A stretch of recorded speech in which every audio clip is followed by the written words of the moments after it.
My name is Froehlich. I am the program manager and nurse navigator for the Comprehensive Women's Center program. One of the big things that we do is women's breast health services. It's so much more than that because women's health care is really all health care. We got all the body parts. We got to take care of all the body parts. But some of those specialty body parts we're going to talk about today with breast cancer screening and talking a little bit about risk factors and what you can do to modify your lifestyle to decrease your risk of breast cancer. So we'll start with what is breast cancer. I'm sure a lot of you guys have heard of breast cancer. A lot of people know someone with breast cancer. We'll talk a little bit about prevalence here shortly. But the breast is really a very complex organ of the body. So it's made up of all kinds of different tissue, of milk ducts, of fat tissue, lymph, blood vessels, ligaments, connective tissue. There's all kinds of things that grow in the woman's breast, and therefore, unfortunately, all kinds of different opportunities for those things to go wrong within that tissue. So the type of breast cancer is actually determined by the cell in which it originates in, and so one breast cancer does not equal another breast cancer. So you've probably heard a lot of people who have had a really hard time being treated, a lot of people who have had a much easier time being treated. That really has to do with the progression of the breast cancer and what type of cell that breast cancer comes in. There are two most common types of breast cancer, and you can see them listed here, the ductal carcinoma and the lobular carcinoma. Again, that depends on where those breast cancer cells are. So the ductal carcinoma starts in the cells that line the milk duct. So there's different types of cells within the milk duct, and one of those is in the lining. That not commonly, but that can get cancer, and it's the most common. And then lobular carcinoma starts in the lobules or the milk glands of the breast duct. Again, there are different areas that can be, and that can spread to different areas, but those are our two most common types that we see. So breast cancer prevalence, how common is it? Like I said, a lot of people know someone or know someone who knows someone that has had breast cancer. It's unfortunately more common than any of us would like it to be. It is the second most common type of cancer in women, with skin cancer being the first. So just a little shout out for skin cancer. Make sure you're getting your skin checks done. That goes for men and women. Men get skin cancer commonly too. Getting your moles checked, getting your full skin checked by your physician, because that is the #1 type of cancer in women. It is also the second leading cause of cancer death in women, with lung cancer actually being the first cancer cause of death, but breast cancer is the second leading cancer cause of death. Approximately 1 in 8 women will develop breast cancer in a lifetime. That's a pretty high number. And again, the type and severity does widely range, but 1 in 8, that gives you about a 10 to 13% chance just because you're a woman of getting breast cancer. Men can get breast cancer too. This is not a cancer that is exclusive to women. It is much less common. I think the statistic, and I don't have this cited, I think it's like 1 in 800 men, but we have seen multiple men come into Atrium's Women's Center to have a lump evaluated, and it ended up being cancer. So for men, it's so important. If your spouse, your brothers, your loved ones are saying, you know, I have this sort of weird lump or bump in my chest area, or this pain that's not going away, that needs to be evaluated, because men most definitely can get breast cancer. We just don't hear about it as much because it's unfortunately not quite as common. And you know, there is a little bit of a stigma for a man to get breast cancer. It feels a little bit different than for a woman, and so it's so important that men do not let that go, that we don't just ignore that we have that evaluated as well. But for the purposes of the statistics, we're talking about female breast cancer because it is so much more prevalent. In 2024, there's going to be over 310,000 new cases of breast cancer diagnosed. That's a big number. That's a lot of women with breast cancer. Part of that is because we are so good at detecting it now. We're going to talk a little bit about screening. Back in the 80s, when you got breast cancer, it was way, way, way advanced. The death rate was so much significantly higher. We are able to detect breast cancer so much earlier now and treat it so much earlier, and the survival rate is so much higher because of those screening processes that we've put in place. We just know more. We know better, we do better, we can detect it earlier. And there are currently more than 4 million women with a history or with current breast cancer just in the United States. Again, that's a big number, which is why there's so many resources around it as well. That's why we see and hear so much, because it is such a prevalent cancer. So early detection, like we talked about, the reason I think that we see so much is because we do detect so much more now, and our imaging is so much greater than it used to be. So breast cancer screening, which is what we're going to talk about next, it seeks to detect breast cancer early. The earlier we catch it, the easier it is to treat, the more likely that you are to survive. We can catch it when it's tiny and small, we can take it out, you can get chemo and radiation. Your likelihood of recurrence is also a lot lower. If we don't catch it till later, when it's already spread, especially to those lymph nodes, because those lymph nodes are so close to that breast area, it does get harder to treat and your likelihood of survival does go down. So early detection is so very important. Oops, I clicked too far. Let's go back one. So it starts with breast awareness. So a lot of us have been taught a self-breast exam. That's been around for a really long time. There's shower hangers with it on there. There's, all kinds of little stickers and things. And really the mentality has kind of changed along with that self-breast exam to be about breast awareness. And part of that is because breast awareness needs to start so much younger. So breast awareness is about an inspection of your own breasts, knowing what they look like, knowing what they feel like, knowing what's normal, what's not normal, looking for lumps and bumps, but that begins now at age 25. You can get diagnosed with cancer in your 20s. It's rare, we don't see it a lot, but we do see that it happens. And so a lot of times those things kind of go unnoticed because we're not thinking about breast cancer in our 20s. We're not really thinking about breast cancer in our 30s. 40 is kind of that mark for when I have to get my mammogram. That's when we really start thinking about it, but it definitely can start in your 20s. And so that breast awareness for those of you with younger family members, that needs to start at age 25. We're looking for changes to the look or feel, and I'm going to go through some signs and symptoms here in a minute, but knowing what that looks like, knowing what that feels like, and knowing if something's different. If you see something, say something. Doesn't matter what healthcare provider. You can talk to your family doctor, you can talk to your gynecologist, you can talk to your dermatologist, whatever doctor you're most comfortable talking to about that, you need to talk to them about that so you can make sure that that's getting followed up on. So signs and symptoms, what are we looking for when we're doing these breast exams, when we're doing this breast awareness? Breast pain. So a lot of breast pain is hormonal, we do know that, but if it lasts for more than a few days, especially if it's in one side versus the other, that needs to be evaluated.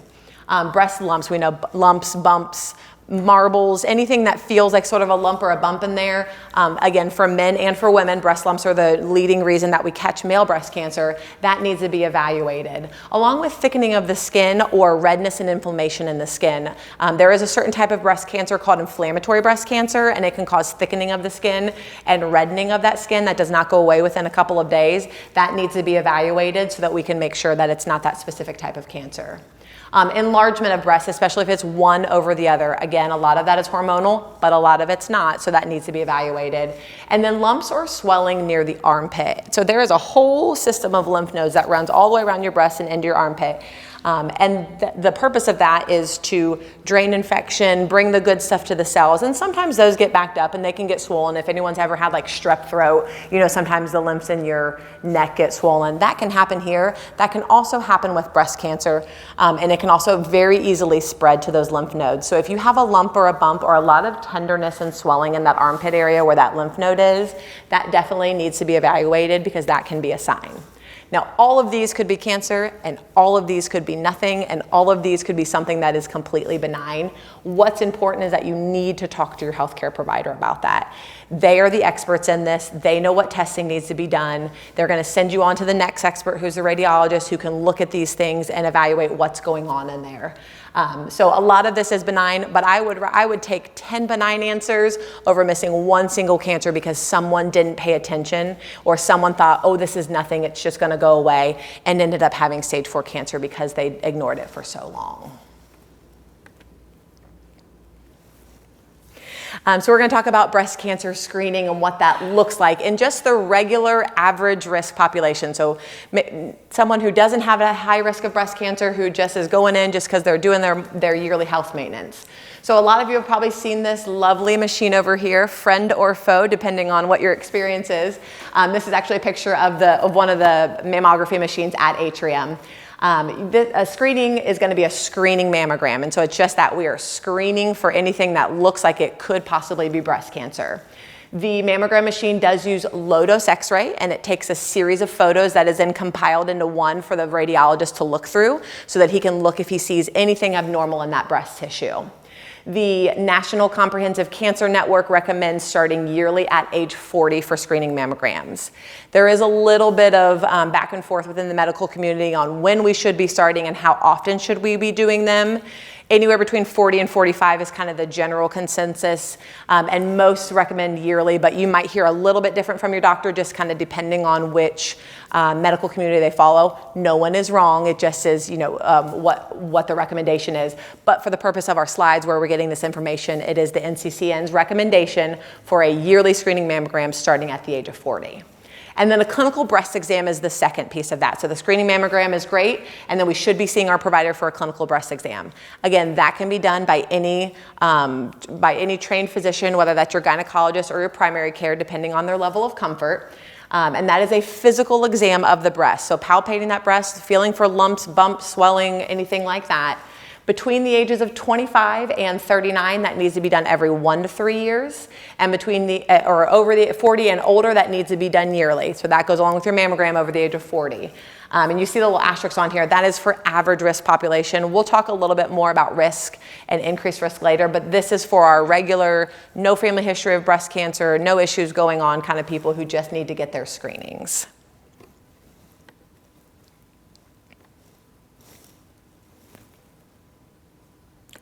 Too far. There we go. So then there are some other tests that your physicians might order as well. So a lot of people know a lot about this, the mammogram, the screening mammograms, but then we get to this kind of stuff and their doctor's recommending it and they're like, whoa, whoa, whoa. No one ever told me there was anything else I need to be doing. So I want to talk a little bit more about what the other tests that your physicians might order are. So a diagnostic mammogram is going to be a little bit different than a screening mammogram. It's going to use that machine that you saw on the screen earlier, and it's still going to do the same thing. It's going to take that breast tissue and compress it in between those two paddles, but with that diagnostic mammogram, we can actually kind of zoom in on any of those areas that the radiologist feels might be looking a little bit suspicious.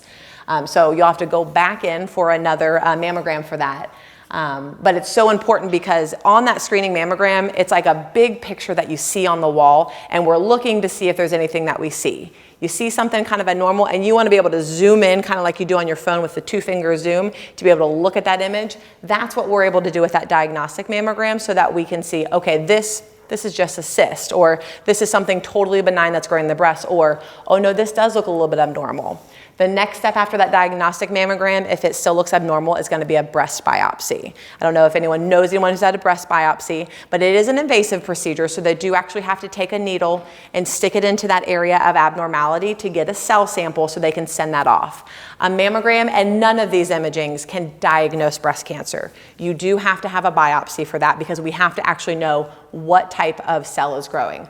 Like we talked about earlier in the presentation, there are lots of different types of breast cancers too. That biopsy is going to tell us what it is, what type of cancer it is, or hopefully, fingers crossed, what kind of cancer it's not. Maybe it's just a fibroadenoma.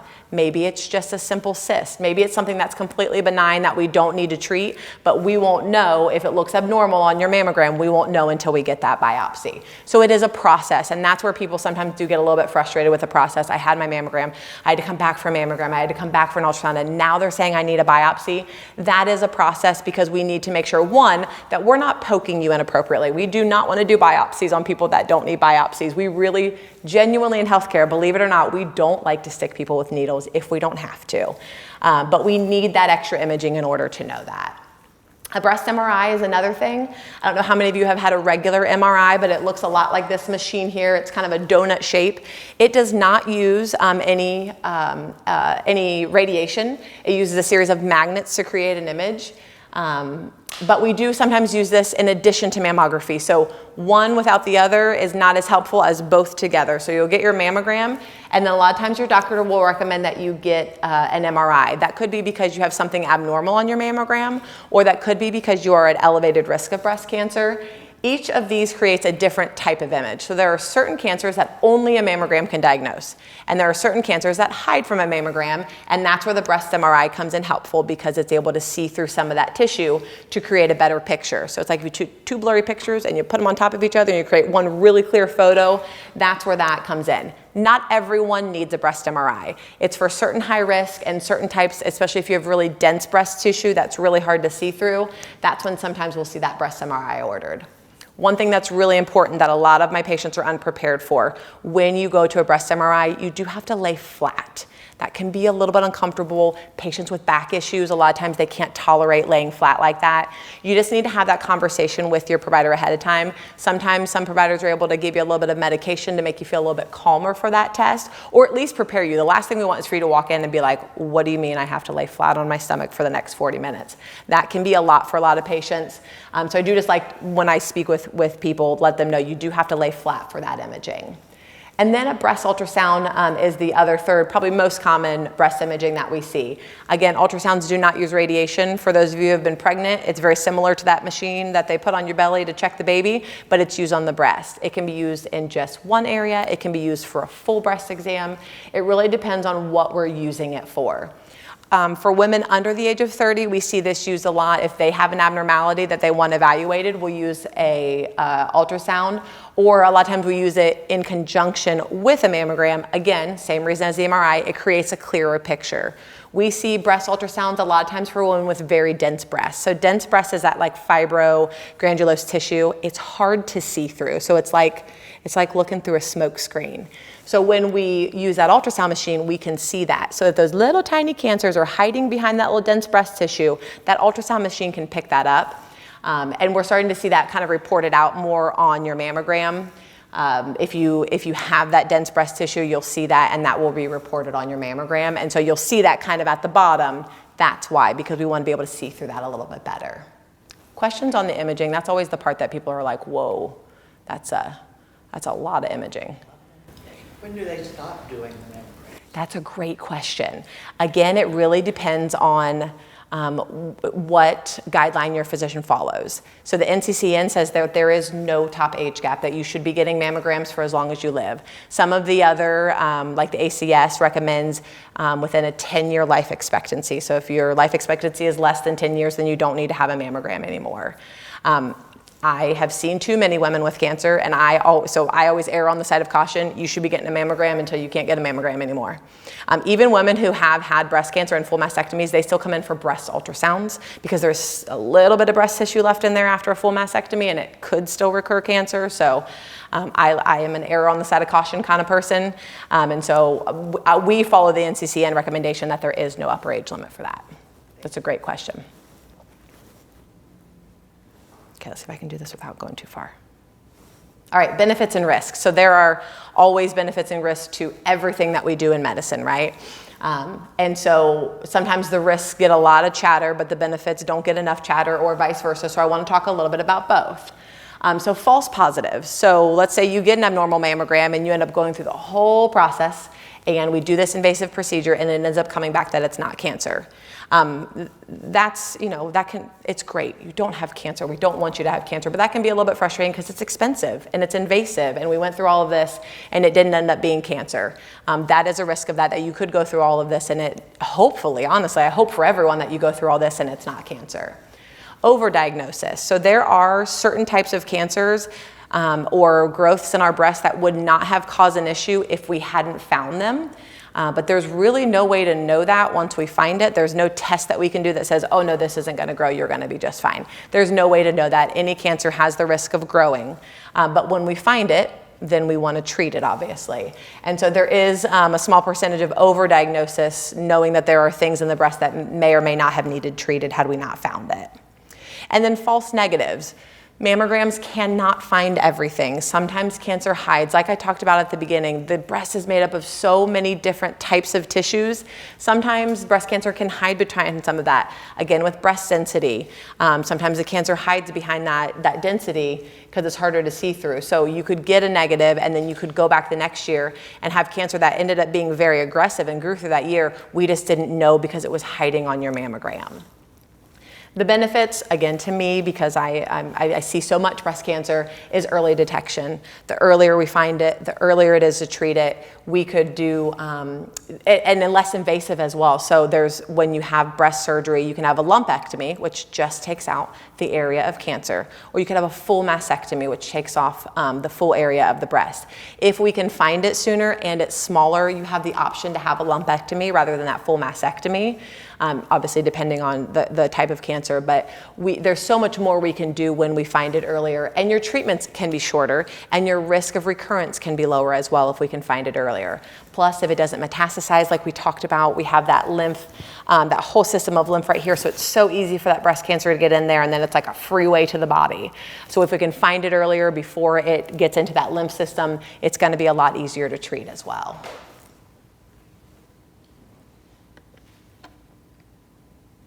So knowing your risk, we talked about risk, average risk and then increased risk, and what does that mean, and how do I know if I'm high risk versus average risk? We're going to talk a little bit about that. So risk is your likelihood of developing breast cancer. Unfortunately, just by being female, you have about a 10 to 13% chance in your lifetime of getting breast cancer. That's kind of the average risk population. No family history, no genetic history, none of that kind of stuff. But just because you don't have risk or a high risk doesn't mean that you're not going to get breast cancer. We see women all the time with zero family history, zero genetic mutation, under the age of 40 who come in with a lump and ends up being breast cancer. Now, knowing if you're at high risk or low risk is important, though, because that helps us with screening and detection. So we're going to talk a little bit about risk factors, what we can change and what we can't change. There are certain things just about our bodies that we can't do anything about, and there are certain things about our lifestyle that puts us at a little bit higher risk that we can modify, and we're going to talk through some of those. So let's first start with non-modifiable risk factors. So what can't I change about myself that I should know, though, that could put me at a higher risk for breast cancer? So age. The median age of diagnosis is 62 for women. And so as we get closer to that, we get a little bit more likely to develop breast cancer. But again, breast cancer, we have women in their 20s who have breast cancer. So as you get older, you're more likely to be diagnosed with breast cancer, but it is possible younger. The two big ones are family history of breast or ovarian cancer and a family history of genetic mutation. So a family history of breast or ovarian cancers, those are kind of linked together because it does put you at significantly higher risk of having that yourself. The further removed that is, the further removed your risk is. But when we do the assessment, we ask about moms, grandmothers, paternal and maternal grandmothers, aunts, nieces, sisters, any of those that have had breast cancer, that puts you at a higher risk. So really it's not even just that once removed of moms and grandparents, it's sisters, it's nieces, it's aunts as well. Those all put you at an elevated risk.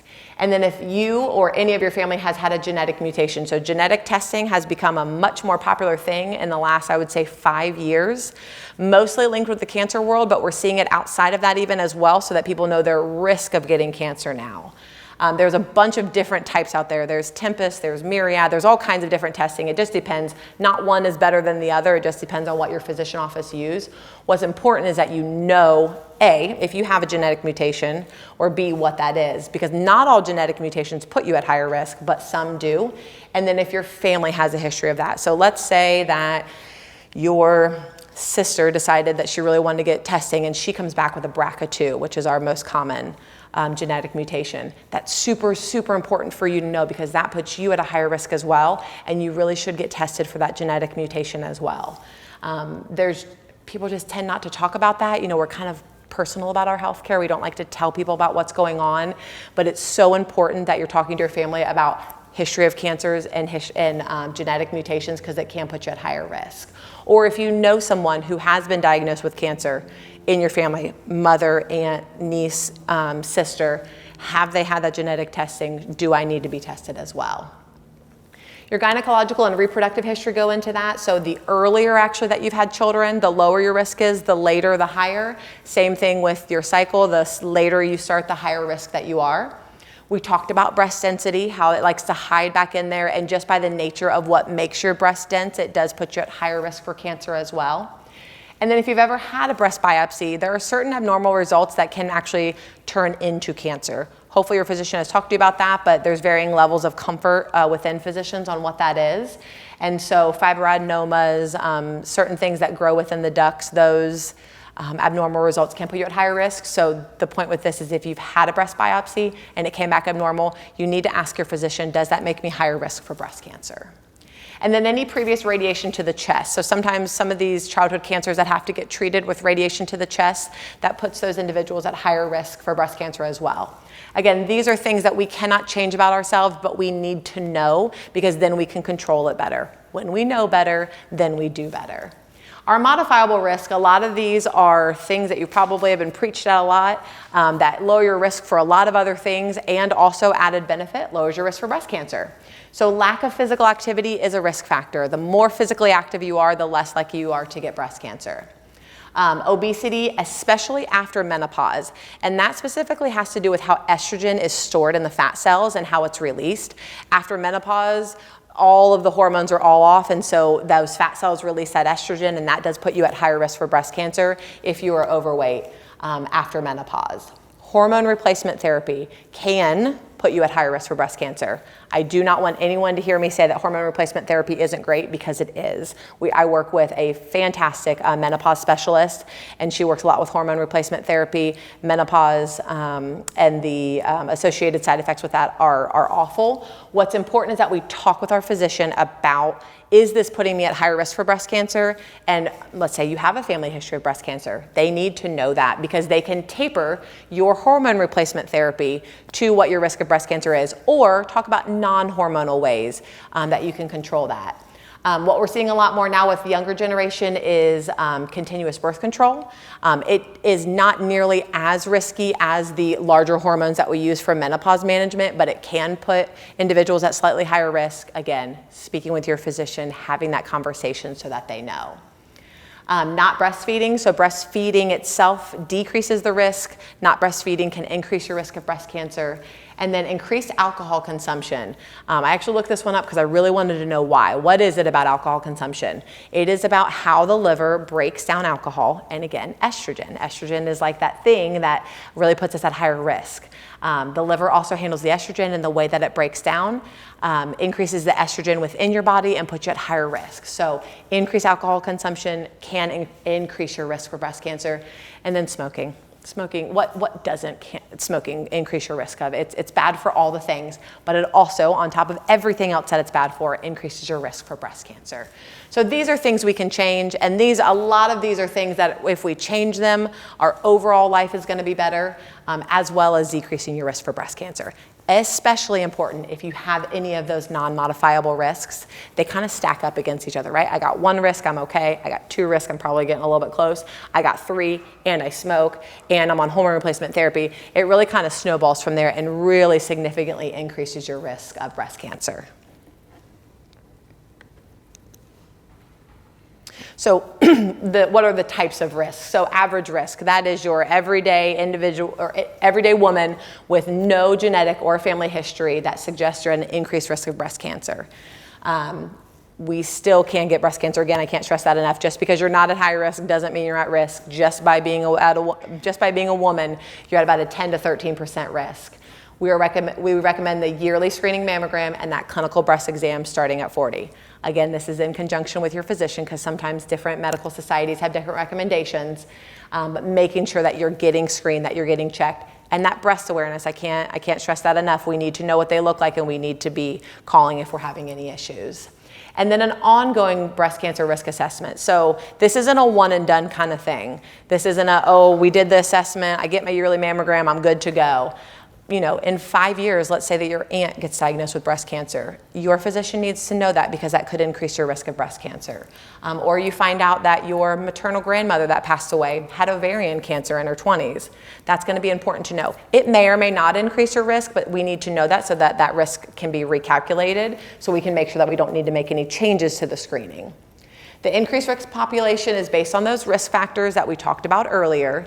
And then an assessment that's completed by your healthcare provider. So there's a couple of different assessments out there, and I'll talk about the tool that Premier uses. But there's if you just Google breast cancer risk assessment, you'll probably get 4 or 5 different results that you can do that risk assessment yourself. But the most thorough ones are done by your healthcare provider, and we know which ones are valid as well. And then what's important with that, so we know our risk, what are we going to do about it? We don't just want to sit on that. So we need to develop a screening plan.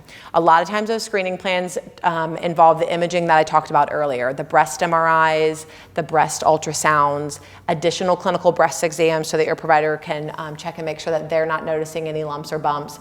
But if you're at an increased risk, you really need to know, okay, what's my plan to mitigate this? Some patients go so far as to have a prophylactic mastectomy. I have a patient that I'm working with now. Her mom recently died of breast cancer, and she is not even kidding around. She's got 2 young kids. She doesn't even want to deal with it. She's going to get a prophylactic mastectomy. There are plenty of physicians who are very much on board with that. It really depends on your risk factors and your, your tolerance for invasive, right? Some people want to go the non-invasive route, and they're fine with just the screenings.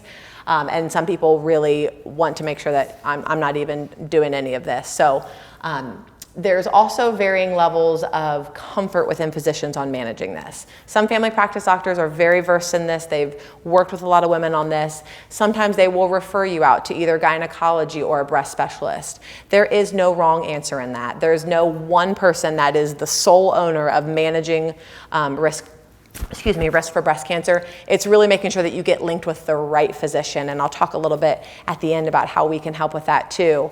But it's about your comfort level with your physician and getting to the right physician, because sometimes we'll refer them to a breast surgeon, especially if they're interested in surgery, and sometimes we'll refer them to a breast surgeon just for that management. Just because you've been referred to a breast surgeon for risk factors doesn't mean you're going to have breast surgery. It just means that breast surgeon is now in charge of managing that risk and helping you to move forward with what we're doing. So the risk assessment tool that we use at Premier is the Tyrer-Cuzick Risk Assessment. I'm going to call it the TC score because that is so much easier to say. And this actually is reported out on your screening mammogram results. So you'll see this at the very bottom of a screening mammogram with Premier, and I believe this is the one that Kettering uses as well. And I think I've even seen it on TriHealth. All of the big health systems are reporting out this A score of some sort so that you know your risk factor. So it was developed by a breast physician, Dr. Cuzick, and it uses your reproductive history and your family history to calculate a lifetime risk of developing breast cancer. So it's going to quantify what is my risk of getting breast cancer. And this again is a lifetime risk. If your number is greater than 20%, then you need to talk to your healthcare provider about, okay, what do I need to be doing differently than my regular screening mammogram and my regular breast exam to make sure that I'm not developing breast cancer? Again, varying levels on this. Sometimes they'll refer you out so that someone can manage that. Sometimes they'll do it themselves. There is no wrong answer, except, oh, let's not worry about that. Like, it needs to be addressed. Now, that is to say, the one that we do during the mammogram is kind of an abbreviated version of a very longer one that your healthcare provider is probably going to do. So don't be worried if your healthcare provider asked you all kinds of questions that we didn't ask you during your mammogram. That's very normal. We have an abbreviated tool that we use during your mammogram to start to understand your risk a little bit better, and then we rely on the either primary care or gynecology or breast surgeon to manage that. There are other tools as well. There's a Gale risk calculator that's out there, and a couple of, like I said, other online tools that we see that are commonly used. But what's important is, am I high risk? Do I need to talk about that? And knowing that that's going to be on your mammogram. So next mammogram that you guys get, look for that score. See what that score says. So we can make sure that if it's high risk that you're being managed, because as of right now, we are not, I don't believe any of the health systems are calling all of those patients. We're really relying on you to see that result either via mail or via MyChart, whatever your preference is, and getting that back to your physician. We also send those mammogram results to your physician, but again, there's varying levels on how much they pay attention to the risk assessment tool, because it is a little bit of a newer thing that we're reporting out. So let's say you have questions, you don't have a healthcare provider, or you're not really sure if your healthcare provider is comfortable managing this, or you think you might be at an increased risk. You say, oh my gosh, my aunt had breast cancer 15 years ago. I really need to talk to someone about this. What do we do? How can we help? Well, that's what I'm here for. And so I am the nurse navigator and program manager for the Comprehensive Women's Program. This is a free service that we offer to the community, and my job is just to make sure that women are getting their healthcare services and that they're not waiting for 6 months to get a follow-up scheduled, or not being able to get through to the scheduler for one reason or another because technology can be such a pain sometimes. It's really my job to know what our resources are in the area and help women get connected with that. There's a lovely flyer that I have here I would love if you guys would take. And then this is the number that you call as well. I live in the breast center at Atrium, and so I work very closely with that team, which is why breast health services is one of the biggest areas that we work in. What we don't ever want is for a woman to not get her screening because she couldn't get through on the phone or didn't feel like she had an order. Oh, that was one of the other things I forgot to mention. You do not need to see your physician before you get a screening mammogram. That does not require an order. That is something that we just do routinely. You can get your mammogram and then schedule your mammogram for next year. Those are my favorite patients. We just go ahead and schedule ahead of time so we make sure we're getting it. You do not need a physician's order. Now, any of the other things we talked about, the breast MRI, the breast ultrasound, your diagnostic mammograms, those do require an order from your physician, but you can just get a screening mammogram as long as yearly, because that's all the insurance will pay for, but you do not need to see your physician first. But we never want it to be a barrier because the patient doesn't understand, don't have a physician, or they have questions and they don't feel like they're getting answered. That is what I'm there for. In all honesty, I don't know all the answers. I know what I've presented to you and a little bit more, but I can always find the answers because we have a lot of resources that are unknown out there. This is just our references. Like we talked about, the National Comprehensive Cancer Network is the patient education tool that we use. All right, well, I thank you guys for your time today and giving me the opportunity to present this. This is shareable information, so please share this with your friends and family members. Make sure people are talking about their risk and about family histories of breast cancer as well.